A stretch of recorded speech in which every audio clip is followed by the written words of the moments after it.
Sidang lanjutan kasus dugaan tindak pidana korupsi, TPK dan pencucian uang dengan terdakwa Gubernur Sulsel nonaktif, Nurdin Abdullah digelar di ruang sidang Haripin Tumpah, Pengadilan Tipikor Makassar.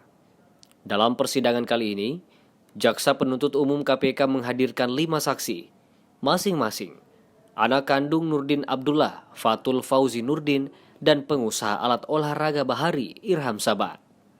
Ada pula Koordinator Teller Bank Mandiri Asriadi, anggota DPRD Makassar Erik Horas, serta perempuan bernama Nur Hidayah yang jadi saksi secara virtual.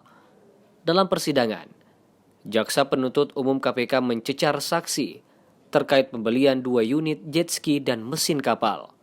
Terdakwa Nurdin Abdullah dihadirkan secara virtual. Hakim Ibrahim Palino memimpin jalannya persidangan. Selama persidangan berlangsung, sejumlah anggota keluarga dan orang-orang dekat Nurdin Abdullah turut hadir. Sidang sendiri digelar terbuka untuk umum.